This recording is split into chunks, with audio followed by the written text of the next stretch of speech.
introduction, and thanks for everyone for attending this, I don't know what number she said, in this way cool lecture series, but it's going to be quite a few. Yeah.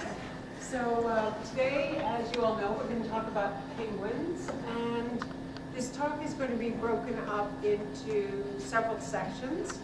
I'm going to first of all talk about the different kinds of penguins, why penguins are penguins, and a little bit about their history.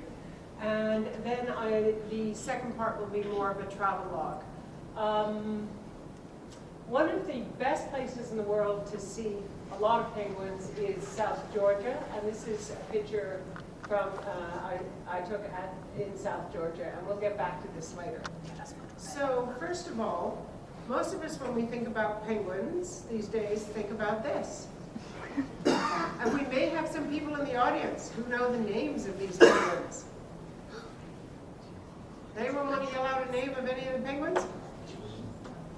Happy Feet? Skipper? Okay. And who's this guy? Right? It's Mumbles, isn't it? So, being of a different generation, my first encounter with penguins was this book. I don't know whether anyone remembers this, Mr. Popper's Penguins. And I thought we'd just sort of start. We're going to go through the different kinds of penguins, and we're going to answer the question, what kind of penguins did Mr. Popper have? I'll be using this drawing a fair amount, and this is just, I'll explain it all later, but this is the 18 species of penguins in the world. And as it turns out, they're more or less arranged in the same order down here. So what I want to do is go into the different ones. These two, the emperor penguin and the king penguin, are known as the giant penguins, and these are a cold water penguin. There are other things about them that are unique in the penguin world, and that is, which, if any of you have seen March of the Penguins and umpteen David Attenborough specials, we know that they incubate their eggs on their feet. What might or might not have been talked about is the fact that there is a fold of skin. If you think about it as a kangaroo pouch that's upside down, because it goes in the other direction. So both these penguins have that, and they have only one chick at a time. There's something else about these penguins and another group. Notice the yellow on them. I'll get back to that. This group of penguins is called the brush-tailed or the stiff-tailed penguins, and for a penguin, they've got quite a long tail. These are also a cold water penguin, and they do make a kind of nest. Sometimes it's some trampled grass, but quite often it's just a ring of stones. And one thing that I had a lot of fun doing on the Falkland Islands was just a bunch of us sitting on rocks watching the gentoo penguins, these ones, and they just went around stealing each other's rocks all day long. And if you think about it, it's a nice amusement while you're waiting for the eggs to hatch. The other thing that's fun about these guys is that, like all penguins, they are fantastic swimmers. But these ones do a lot more of this porpoising, which means that they jump out of the water, breathe, and go right back down. The giant penguins can do it, but they're not inclined to, whereas these guys do it all the time. And we saw gentoos swimming like 3 days away from land, and they would just go all around the boat doing this porpoising, which is great fun. Again, they have 2 eggs. This next group, known as the crested penguins, cartoonists love these guys because of the plumes coming off over their eyes. They're very expressive. They also have 2 eggs, but one thing that's interesting is one of their eggs is much bigger than the other one, but by the time they grow up, the young penguin chicks are the same size. So it's actually very odd in the whole bird world. Now, one thing I wanted to talk about is there's yellow on these and on the emperor and the king penguin. We actually don't know what pigment that is. The yellow that's found on most birds is from, it's a carotenoid, which means it's from carrots, the word carrot. And it's basically a chemical that the birds get in their food and then is metabolized and put into feathers. But that's not true for penguins. We don't know why they have yellow feathers in terms of what pigment it is. People have tried to isolate the chemical, the crystal, and so far they failed. Now these are the tuxedo or the banded penguins. Notice that we've gone into the warm water penguins. I don't have a vocalization today, but these ones really do sound like donkeys. They basically go, and I know that at Stanley Park there are the African black-footed penguins. That is just politically correct. Their official name, according to the taxonomy we use here at the Museum of Clements, is still jackass penguins. But somehow the aquarium did not want to have big banners, the jackasses have arrived, or whatever. So they're often called black-footed or African penguins, anything to avoid the jackass. They also lay eggs, and but this time they're in burrows. So that's a long way from incubating an egg on your feet.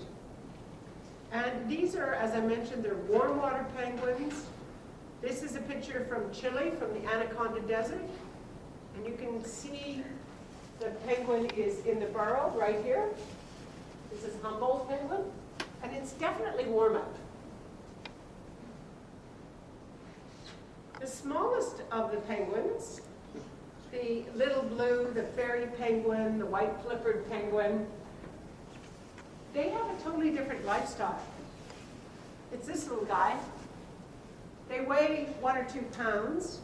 That means any hawk or eagle or owl that goes by can pick these up and have a very nice meal. So they also live underground in burrows. And in the morning they have to, when it's still dark, early morning, they have to make a choice. They either spend the whole day in the ocean or they spend the whole day underground. But they never wander around on land during the day because they get eaten. So that's an interesting lifestyle. Obviously when they have eggs and they have chicks, one of them will spend it in the burrow with the chicks, but when they're not actually having a family, they will spend it out at sea. But they have to really worry about predation. So we're back to our question. What kind of penguins did Mr. Hopper have? Well, the original cover, and I don't know whether you noticed in the first picture, the book sold, the hardcover book sold for 45 cents when it came out. I think it was 1943, but I may have that mixed up. They were Adelie penguins, and when the movie came out, it's still a stiff-tailed or brush-tailed penguin, but it magically turned into gentoos. And I think it's gentoos live. There's a lot more of them in zoos and other things, so they probably just found them an easier species to work with. I'm not going to go through, like Mumbles is a baby emperor penguin, which means he's a baby one of these. And Ramon, which was the Rob William, what's William's first name? Robin. Robin. It is Robin Williams. His was one of these, a Marconi. Ramon was a Marconi. It looks most like a Marconi penguin. So let's go back and look at where do penguins kind of come from. Now, when did the dinosaurs go extinct in terms of millions of years ago? Anyone have a guess on the number? 65. Very good. Okay, that's when the meteor hit.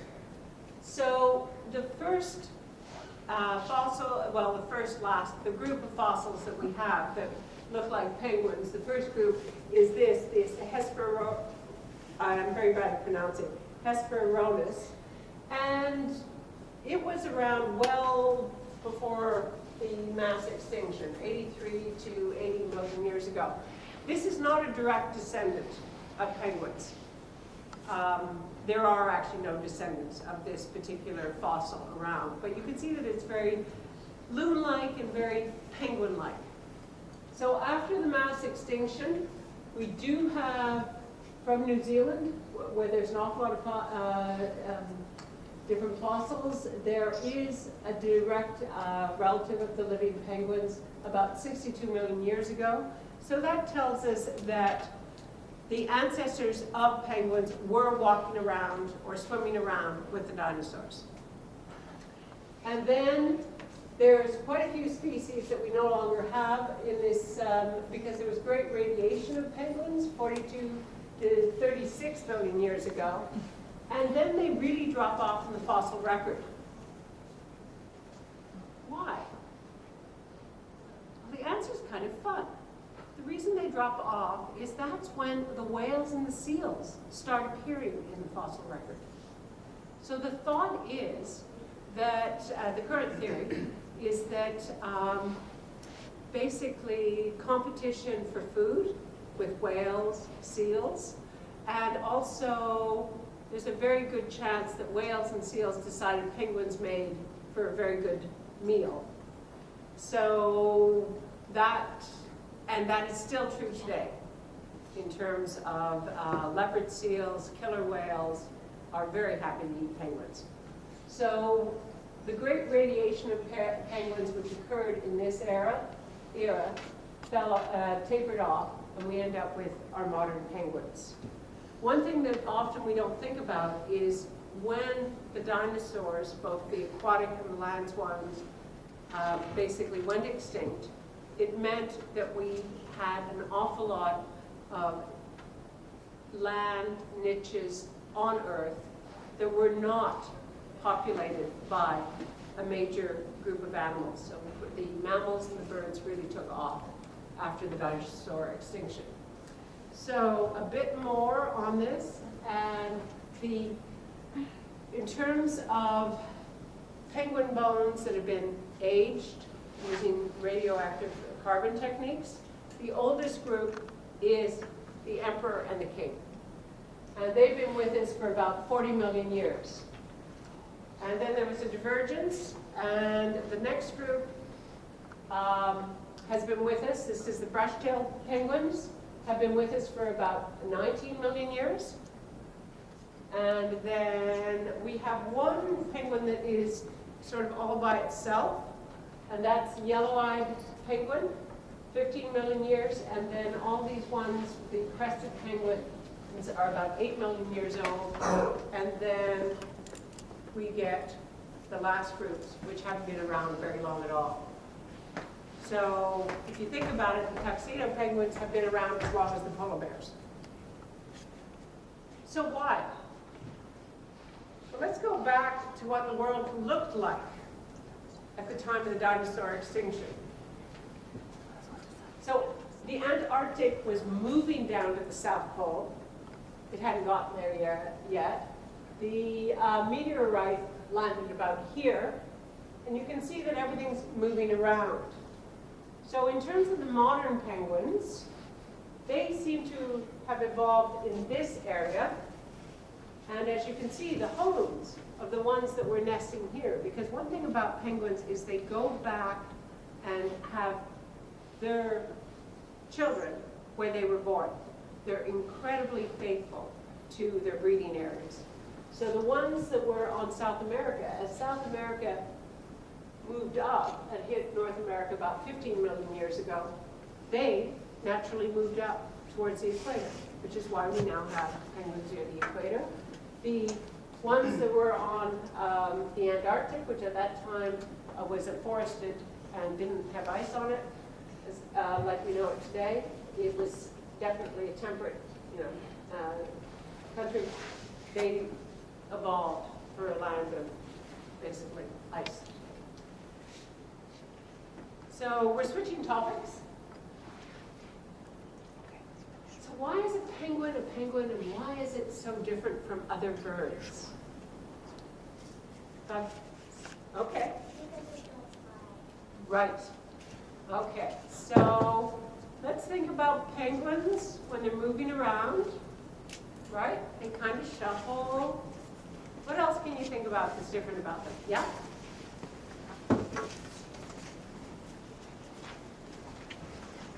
Okay. Anyone else? Yes, you have another one? You're right. They don't make nests in the trees. The one thing that you may not have thought of is penguins can't fold their wings. They basically, we're used to the modeling, but we don't think about it. Most birds, when they're not flying with their wings, they basically put them behind, then they bend their elbows, and then they tuck their wings in. Penguins can't do that. Their wings are always like that. And it turns out that there's a lot of other things about the wing of the penguin, or the flipper as we call it, that is very, very different from other birds. So the answer to why penguins are so different from other birds is basically their flippers or their wings or their arms, whatever term you want to use. They have their feet way back on their bodies, which helps in swimming. But that's not unusual. So here's actually a slide, and you don't have to read it all. The other thing, I'm going to actually take this off because it's easier to demo. So sorry about that. So, so what happens is, when I was talking before about the flippers not folding, so basically they can't fold their arms, and normally what happens, this joint here is called the humerus, and then our next joint has two bones in it. If you feel your own arm, you'll feel the two bones. It's the radius and the humerus. And then we have our hands, which in birds are called the manus joint. And what I was doing before is I was saying, okay, a normal bird, when it stops flying or it's on the ground, to basically get the arms out of the way, they sort of put their arms back, then they fold them, and then they tuck them in. And the penguins, as part of making the bones stiffer so that they can fly through the water better, their bones have gotten flattened. And this bone here has a slight curve to it. And it's also deep inside the body. Now, most birds have 3 fingers, and by looking at the embryology of ostriches, we know that it's these 2 that have disappeared. So they basically have the 2nd, 3rd, and 4th finger. In penguins, they only have 2. They've also lost a lot of bones, so that all of this has become extremely stiff. So their bones, and like loons, their bones are solid. Most bones in birds are hollow, so that they're lighter and they can fly. The other thing that they have that no other group of bird has is heat exchangers. And the bigger the penguin and the colder where they live, the more of those that they have. One thing that I want to say that they do have, that they share with other birds in the world, is penguins have a very odd tongue. You can think of this as the tongue of the penguin. They have cartilaginous looking spikes that come through the tongue and curve backwards. So that means when they're swallowing a fish, it helps them go, grip the fish. Flamingos have it too. So for a long time, people thought that flamingos and penguins were related. And the other thing is only one penguin, they produce milk. It's called crop milk. It's made in the upper stomach. And the other birds that do that are flamingos and pigeons. I'm not going to go into the heat exchange, but that's there. So I love the drawings that are Katrina Van Gogh in this book. So I love this because the penguin looks like he's looking at himself. And if we look at the arm here, you can see that there are very few finger bones, only 3. We have a lot more. And then this is the ulna and the radius and the humerus, but they have very thick, broad arm bones. The other thing that is unique about penguins is they have more feathers per square inch in their flippers than any other bird. And I do invite you to come up and really look at the flippers. Each feather is also different in that it's mainly shaft. And one thing about the tail feathers of penguins, which is very unusual, is half the feather is actually inside the body. So the quill is incredibly long for the length of the feather. In fact, it's equal to that. So all this business about feathers in penguins results in the fact that they look rather silly when they're molting. Do you agree? Okay, so they have 3 layers of feathers, and they have to change them, because all feathers have to be changed because of just wear and tear. And also, penguins have to stay waterproof. So during the time that they are molting their penguins, which takes 2 or 3 months for a king penguin, they go onto land, quite far in from the beach, and they don't eat, because they can't go for a swim while they're losing the feathers. So they just hang out. And I'm really into feathers. I do feather forensics, which means identifying feathers in artifacts at the Museum of Anthropology and also from plane engines. So I'm just into feathers whenever I travel. And one thing about being around penguins is there was feathers everywhere. This is feathers on the water, just feathers in huge piles, because these penguins are there, and then the feathers, when the wind comes up, you know, instead of the cottonwood tree pollen that we see floating this time of year, it's feathers, or the petals from the trees. And that's a single feather on actually the down of a young penguin. Some penguins look different than other penguins. They're all king penguins. This particular one is missing one of the melon pigments. And melon is what we think of as when we go outside and we're getting a suntan. And in this particular one, he has the brown melon common in birds, the phasio melon, but he's missing the U melon, which would make him brown.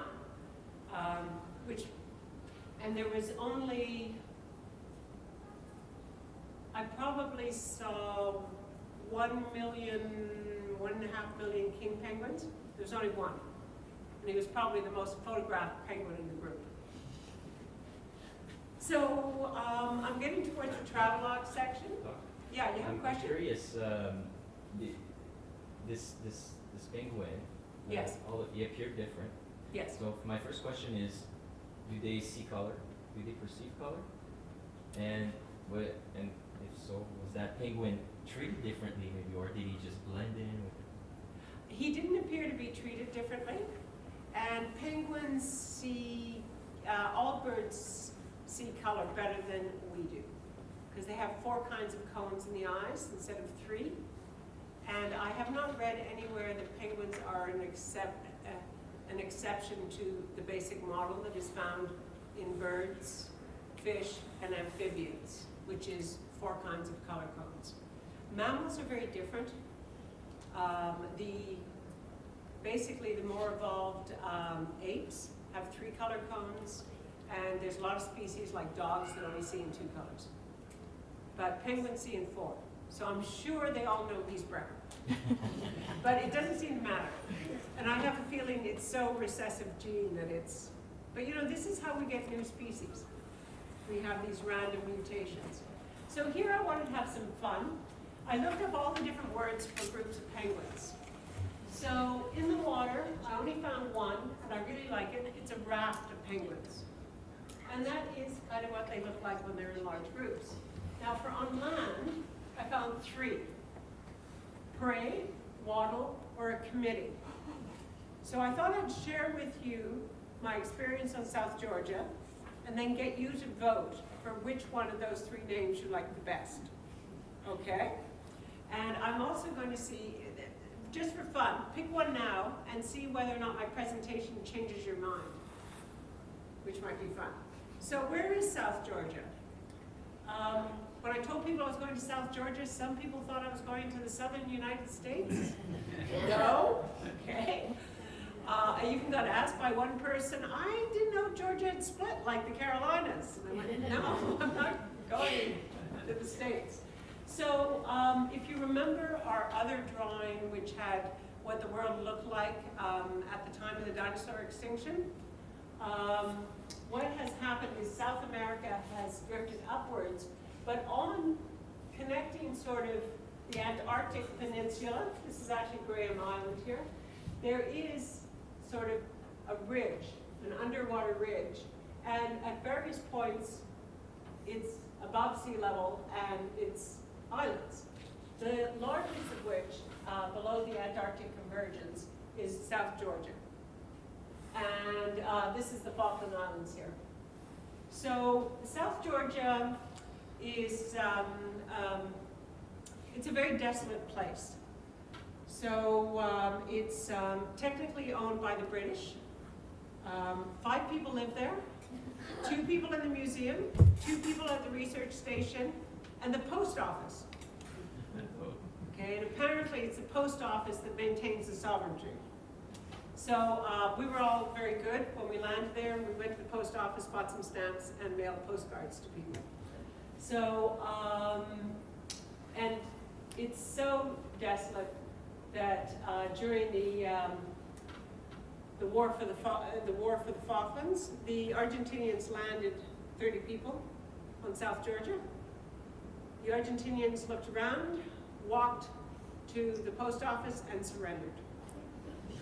Because, you know, they were basically landed with their packs, and there's no food, no shelter, nothing. So when you go to South Georgia, you have to bring your own hotel, which means you go in a ship. I went into one called the Ushuaia.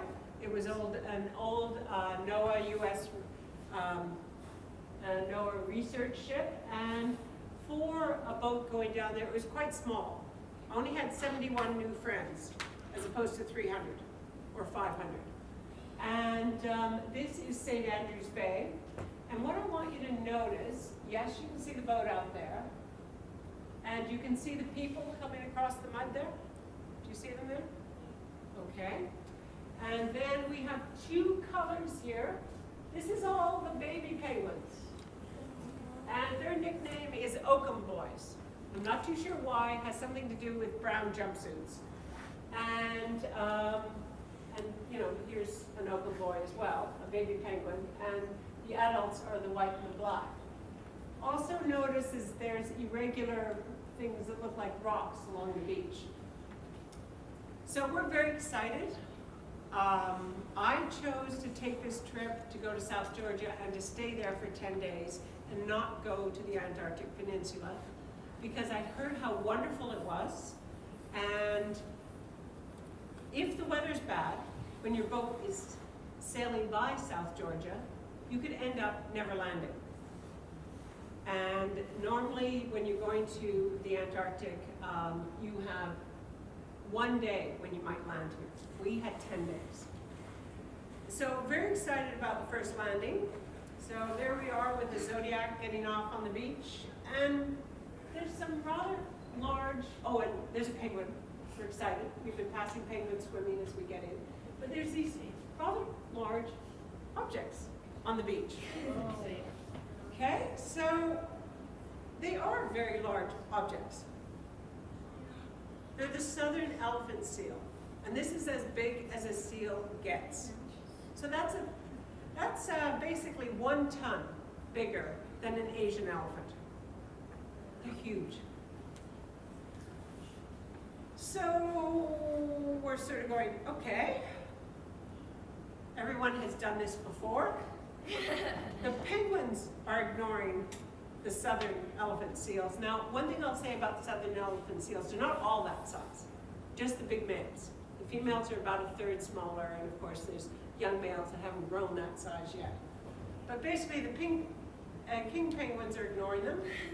The gentoos don't seem to care. And that lump in the water is another one. Okay?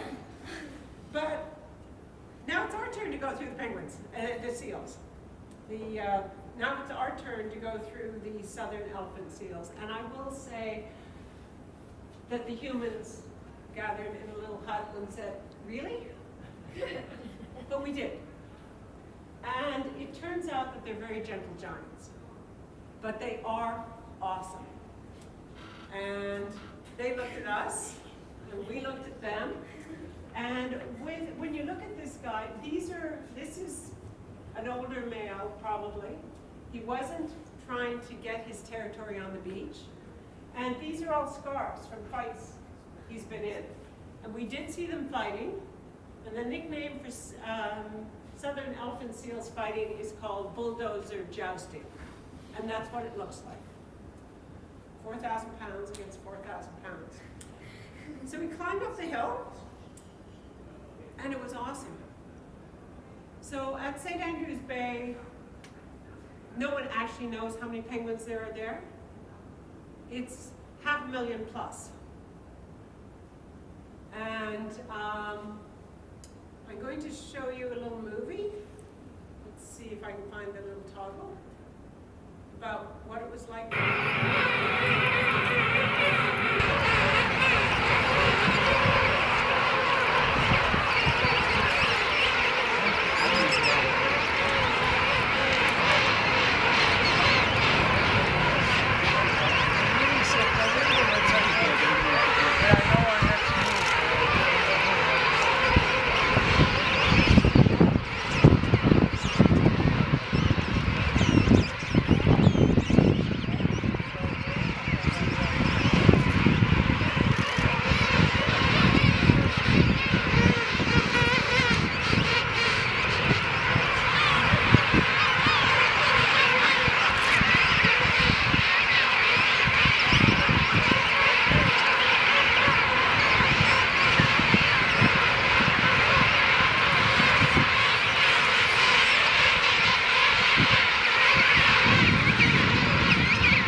There's something amazing about South Georgia.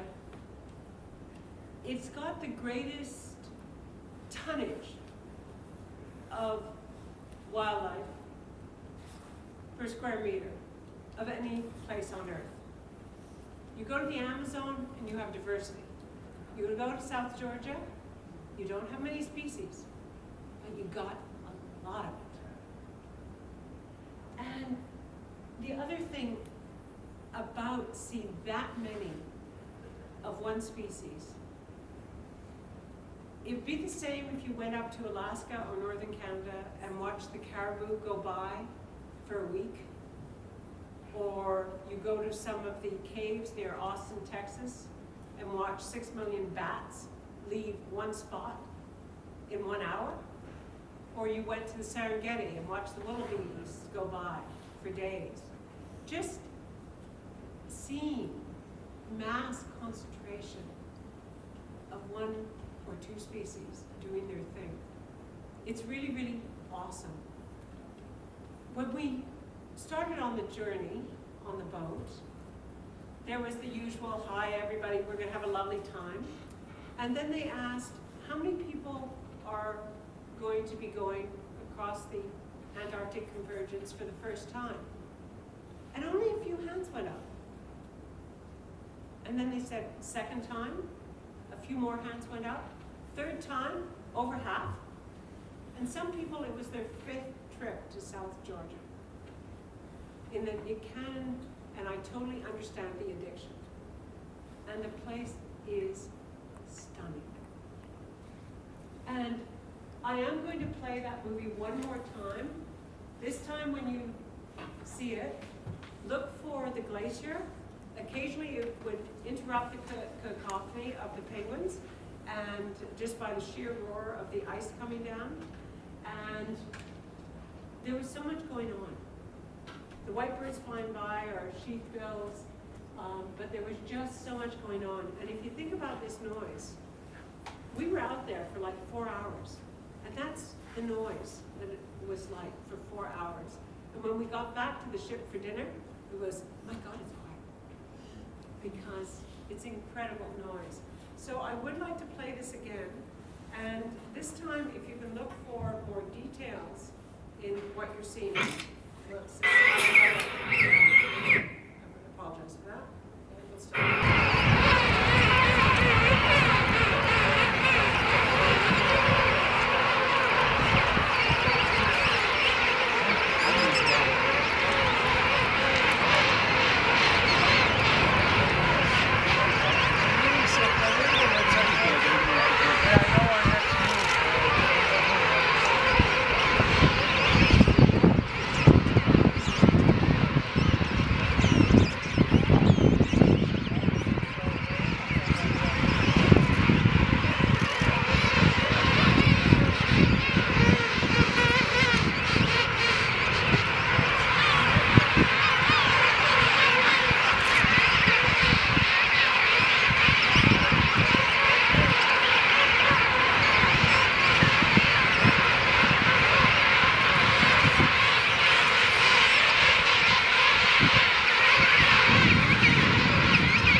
walk up to you. So, sometimes I had a stool that I brought, and I had a telescope.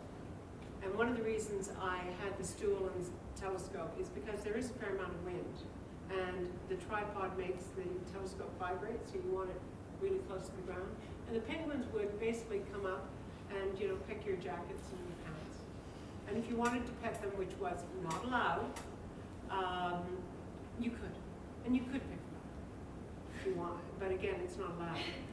Now, the other thing that happened is before we left the big boat to go to the Zodiac, our boots had to go into a disinfectant. And we also did the disinfectant treatment when we got back onto the Ushuaia. And the reason is we're trying to make sure that we don't bring any microbes and other things there. But yeah, they're tame. They have no reason to be scared of humans. They're not scared of elephant seals, right? So they're not scared of us. So yeah, it's quite amazing. And the next, when we were returning to the boat to go to dinner, the elephant seals were no problem at all. We got used to it, but we were still weaving in and out of them. So I asked you this question, and I thought what would be fun is I'll just say 1, 2, 3. You guys shout it out loud, and just shout out whichever word you think is right. Parade, waddle, or committee. So 1, 2, 3. Committee. Got it. Okay, I think committee won. Okay, and I was really surprised when I saw the word committee, and I think it's perfect. So, so that was my very first experience with penguins, and then the next day we went to Salisbury Plains, also in South Georgia, and we did it again. Just another 500,000 penguins, king penguins.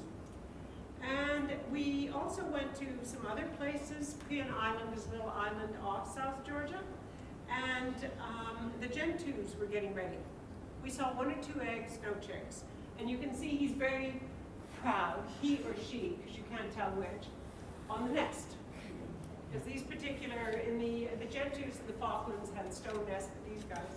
And they were totally adorable and cuddly, getting ready to have a family. And the other reason to go to Cowan Island is that there are a lot of wandering albatross nests there. And one thing I didn't put in this presentation, because it is a penguin presentation, is there's also a runway for wandering albatrosses. And they don't know how to land. So it's more of a, anyway, they have a place where they run like mad, then they jump off the cliff, and they use the same thing to land on, and it's really beaten down dirt road because they've destroyed all the grass and these maneuvers. He was about, this wandering albatross is about a year old, and he won't fly till he's about, for another 4 months or so. And he was exercising his wings. We also went to Cooper Bay, and in Cooper Bay, we finally were in snow and penguins, which is kind of how you think penguins should be. And to respect the penguins and etc., we made our own trail up the hill, and the penguins had theirs, and that lasted for a while, till the penguins decided they liked our trail better, and then they took it over. And some people got out their cross-country skis, and John and Gloria, they got out a kite. And I'm taking this picture, and it's John's thing. He goes all over the world, and when he's kind of peopled out, he gets out his kite and he flies it. And we actually had a heck of a good time flying the kite. And we did it on Falklands too. And then we were an incredible lucky group. The reason we went to South Georgia for 10 days was to make sure that we got 6 good landings.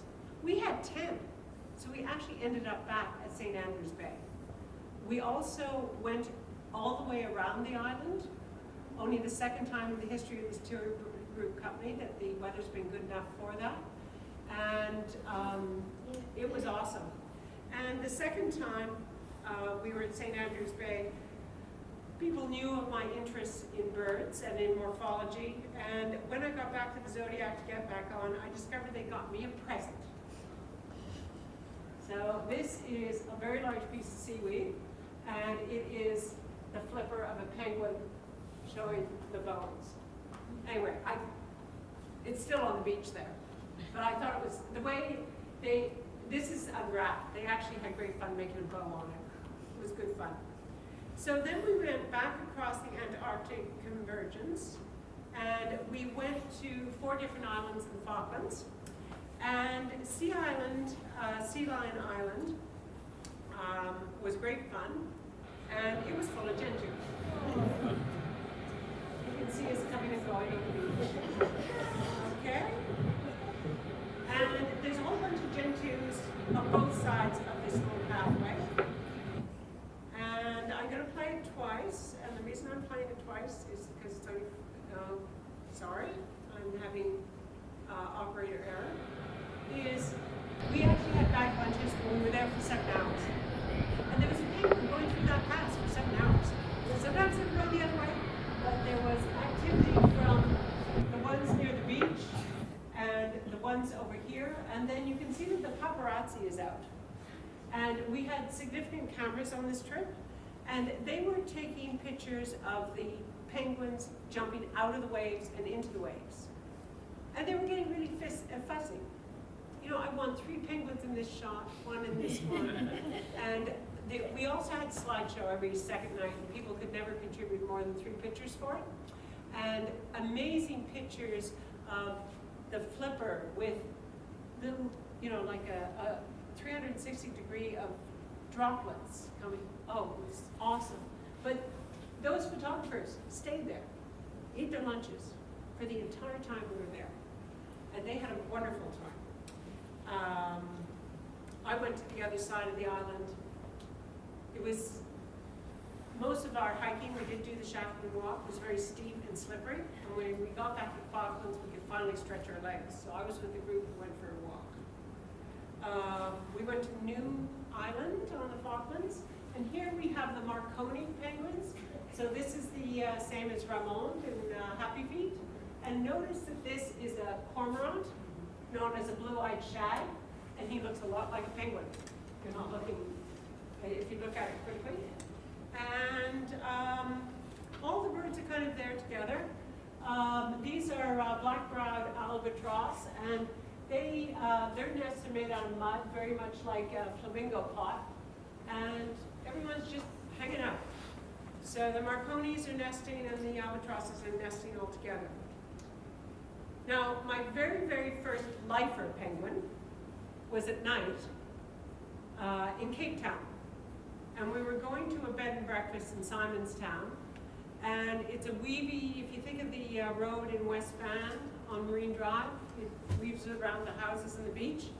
And we went around one corner, and there's this lovely golf course with a putting green and a flag and a penguin on the golf course. So that was my lifer at night. And we did go to the colony, and we also went out on a pelagic, so I saw them swimming as well. And these, again, these are temperate water penguins. It's not terribly cold, and they are burrowing in the ground. It's significantly quieter. I'll only play this one once, if I can find the movie. Where's the movie? There's a movie here somewhere. And there's 2 of them. And they're hopping around.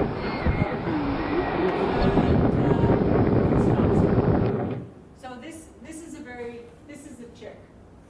And the rest are adults. And last but not least, if you go to the Galapagos, which is on the basically the equator, I had the great pleasure of swimming with penguins, this is not my shot, at Bartholomew Island. And they whiz by. And that was a lot of fun. So, anticipating some questions, how many penguins have I seen? 10 out of the 18. And then the other question I'm anticipating is how many are there here at the Beating Museum? And the answer is 11.